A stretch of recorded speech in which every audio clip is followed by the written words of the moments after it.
Well, first of all, thank you guys all for being here and covering us as always. Obviously, very proud of our football team this past week. Coming off an emotional Iowa State win, going to Manhattan, Kansas, taking on a tough, physical, rugged, veteran team. A lot of fifth-year seniors on that football team, and it wasn't always perfect, but I thought our guys weathered the storm, hung in there, and most importantly, they played as a team. And that's what we really needed, intercepting the ball and giving it back to the offense going down and scoring, special teams playing well. I just thought, especially in the fourth quarter, was a real point of emphasis for us. And I was proud of the moxie and the toughness and the mindset of our football team, especially in a hostile environment like that. A lot of credit to the fans in Manhattan. It was loud. It was raucous. It was a fun place to play, and our guys came away with a win. So we turn our attention now to Texas Tech and Matt Wells and a really good football team. It's going to be a heck of a challenge. We're excited about homecoming, excited to play in front of all the former Baylor football players and general alumni coming back, and hope that we can play our best football game. Against Oklahoma State on Saturday, they were dominant in all phases, and they've got a lot of great players. Jett Duffy was spectacular. They're averaging over 300 yards a game passing. And they have a lot of weapons on the outside, Vasher and many more. Defensively, they're playing great defense right now. Took 5 turnovers away from Oklahoma State. Jordan Brooks is leading the Big 12 in tackles. I think he had 18 on Saturday. Douglas Coleman has 5 picks.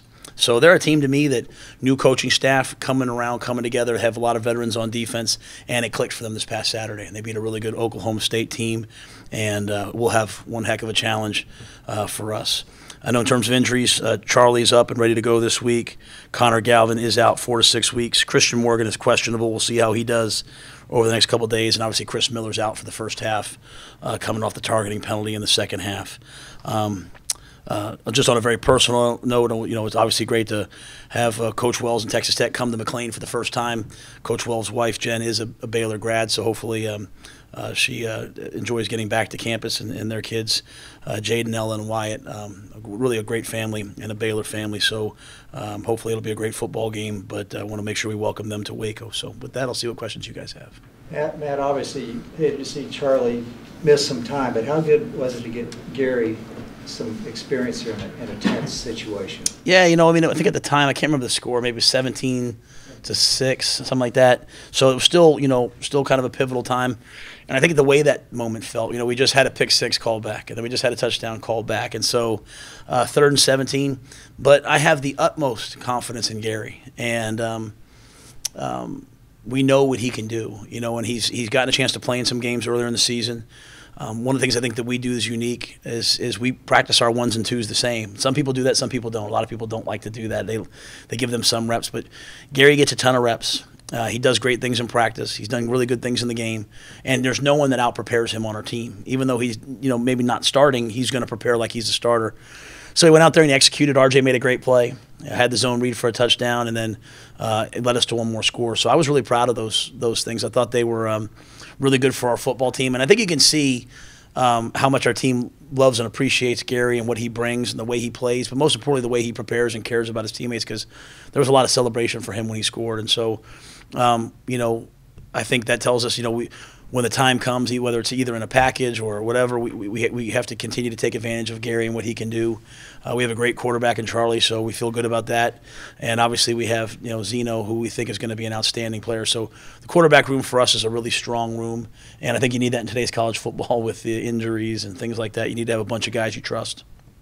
Getting ranked again, how do you balance that of just kind of the accomplishment that is for this program, but also knowing that it's not obviously where you want to end up? Yeah, I mean, I don't pay attention to it. I don't address it. I try to model for our players, and I really believe. Something I say, I really believe it. Like, I'm the same guy at 5-0 that we were at 0-5, and I know that you're only as good as your next game. So we are deeply committed to trying to just go 1-0 this week. And I think if our teams learn anything, and they've learned that, and it really helps to have a bunch of seniors who were on a team that was 6-0 and then struggled. So they know that, like, it's all about this week. We didn't work all year to be 5-0 and be number 23 in the country. That's not the high point. If this is the high point, then we had a bad year. So we're going to fight to just try to be 1-0 this week.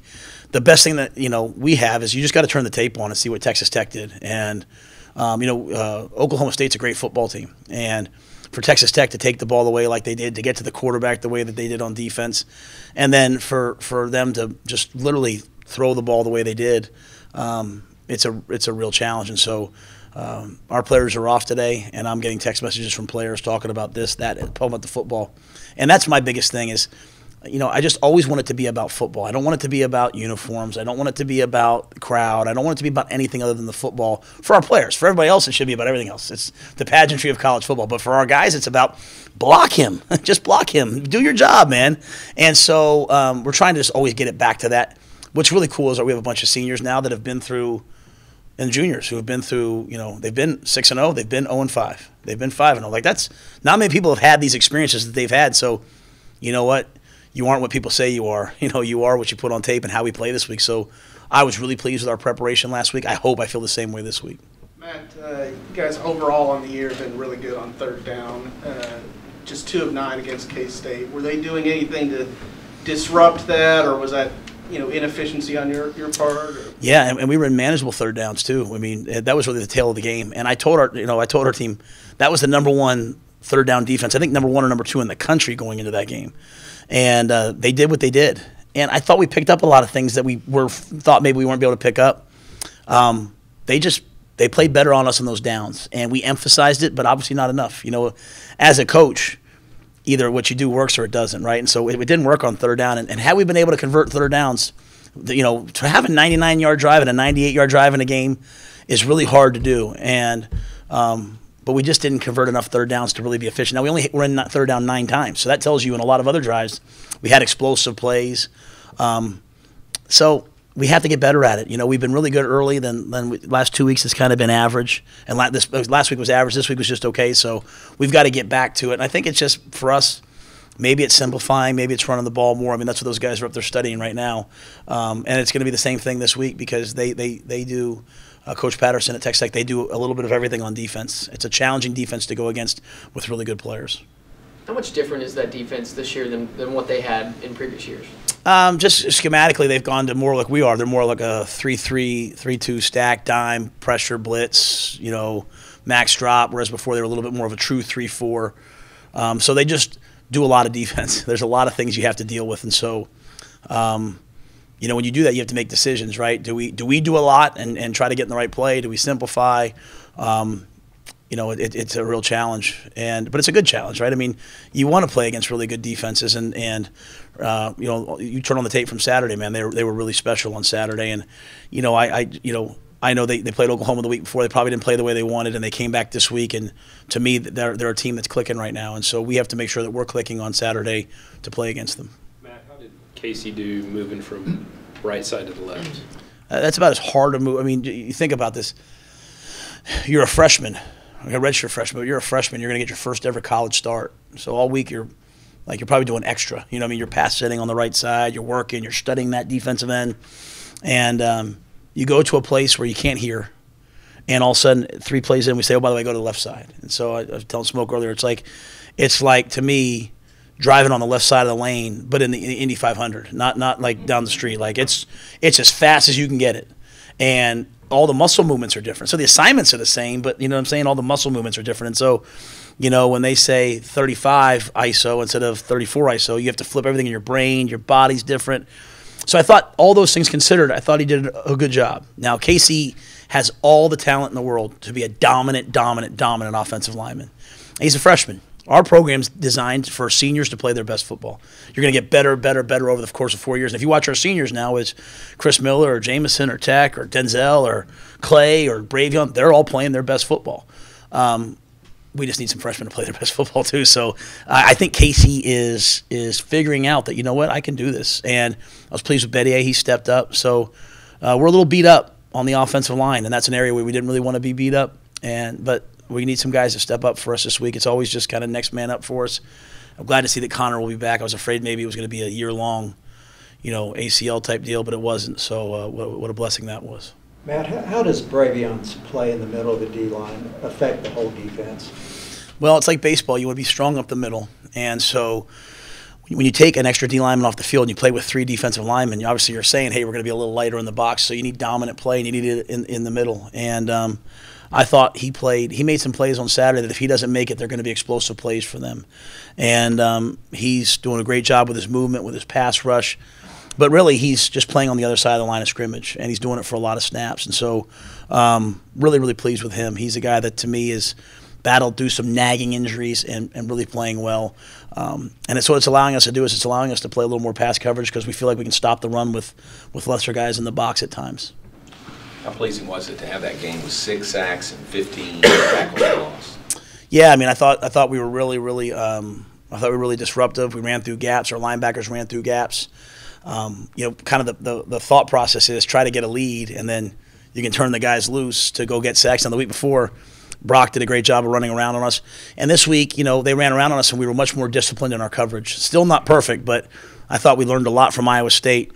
We're in game 4 of this defense, or game 5, or whatever it is, so it's not like we've been playing some of these techniques for a long, long time. And so I thought guys learned from the Iowa State game. But, anytime we can be disruptive and get tackles for loss, I mean, we were one of the worst teams in the country the last couple of years in terms of disruptive plays in the backfield. So now to be kind of trending the way we're trending will be something. Now, that being said, Texas Tech is an offense built on not allowing those things, right? It's tempo, it's get the ball out of your hand, it's wear you down and take shots, run the football. So we'll really have to take another step defensively to be able to hang in with it.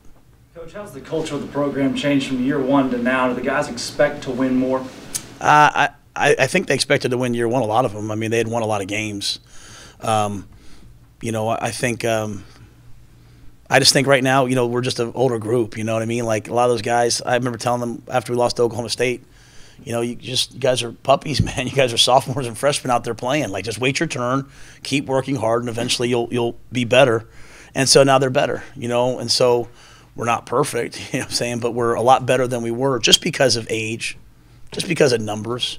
That first year we had a ton of injuries, and so we're out there now, and we're rolling. We're still playing with freshman D linemen and O-line. I mean, it's not like we're like a veteran team yet. I mean, Gabe Hall's a true freshman. He's going to play a 6th college game this week. T.J. Franklin's a true freshman. Deandre Zuzwa is a junior college transfer. So there's still a lot of young guys out there playing, but it really are. It's the story of the season so far to me is just a bunch of juniors and seniors who weathered the storm, and now they're playing better football. But I think our approach and our mindset is the same at 5-0 as it was the first year in 0-5. Taylor Young went out there every week expecting to win. Brian Nance went out there, Tayon Sells, Mo Porter. Those guys expected to win, and those guys deserved to win. There just wasn't enough other guys. Maybe they were just too young. So now these guys are growing up, and hopefully they've learned lessons from that, though, so that when Texas Tech comes to town, we are as prepared as we can possibly be to play our best game. Can you give some thoughts about how much Jett Duffy has progressed coming into this game? Yeah, I mean, he's an outstanding player, and he played a dynamite game. I mean, he's got to be up for some awards based upon what he did in that game. And we haven't really played against him a ton. I mean, like last year he got hurt before we played him, so we played against McClain. Watching him on tape, obviously Bowman was the quarterback, and then they were splitting time the last 2 weeks. But he's a guy to me that can beat you with his feet. He can beat you with his arm. And I think the thing that he showed on Saturday was the ability to throw the deep ball and fit it into tight windows. And they've got really good receivers, and they've got guys who can go up and make plays on the ball, big receivers on the outside. And so he's, to me, he looks like the complete deal, looks like the complete quarterback. And he just, he's one of those guys, he's waited for his opportunity. There's been other guys there. He's got his opportunity, and he's taking the most of it right now. Matt, when you mentioned it in the post game, but when you told the players that you're 5-0 and they told you no, we're 1-0 this week, right, does that tell you that these guys are listening, that they're getting the message? Well, at least some of them, I mean, that was like Jay Will and maybe 1 or 2 other guys, and they hear it, and so it's like anything else. I mean, we all need people around us checking us, right, and keeping us in check about this, that, and the third. Like, when the game's over and I get a text message from you, which you haven't, you've never done it, but if you'd ever texted me and said, hey, great game, it would feel good. But what does that mean? You know what I'm saying? Like, is that going to change the way I prepare that week? And so that's what they're starting to understand. It's like, yeah, you should feel good. Like, we won. Like, go watch the highlight videos. Go do all that stuff, right? But then come in on Sunday and deal with the reality of the game and say to yourself, okay, what do we need to get better at? And then come out this week and kill ourselves, to be the best team that we can be. And so I feel like they've got that. You know what I'm saying? I feel like they've said that. And it made it sound weird the way I said that to you. I meant I didn't want people thinking that you're texting me after the game. So After Tech last year. did you really? Thank you, brother. Thank you. But my point is like I appreciate when people say great job, right? But we taught our guys, we try to teach our guys early, and it's not something it's something from like business. Like, why are there so few great schools? Because there are so many good schools. Why are there so few great hospitals and so few great teams? Because there's so many good teams, and so good is the enemy of great. So I'm stealing that, obviously, but people get excited about being good, and so I used it. So I tell our D line, how many of y'all, you're 335, you're supposed to be 320, you get to hit 328. What do you guys all do?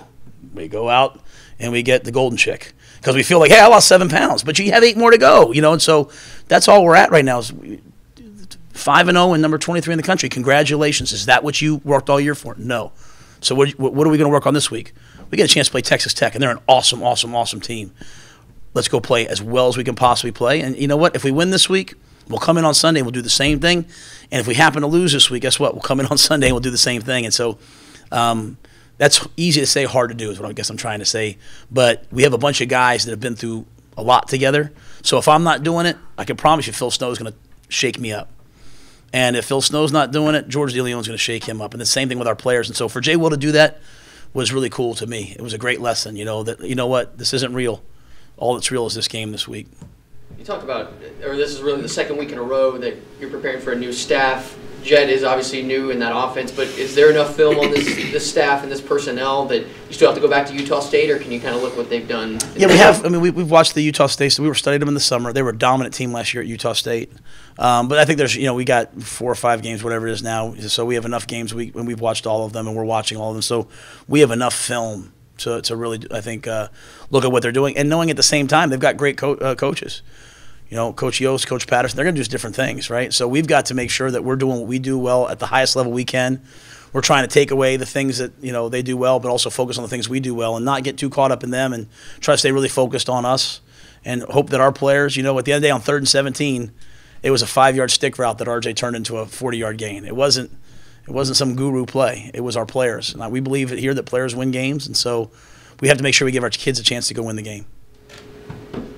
Coach, 2 of your goals, points of emphasis in the offseason were turnovers and then eliminating or slowing down big plays. Through 5 games, that's been answered pretty well so far. Yeah, better. We feel like we can get the ball out a little bit more. In the first half, we thought Coach McGuire's in charge of turnovers for us, and he was getting after the guys at halftime because we had so many tip balls we should have picked off, and we just quite weren't running to the ball at the level we could.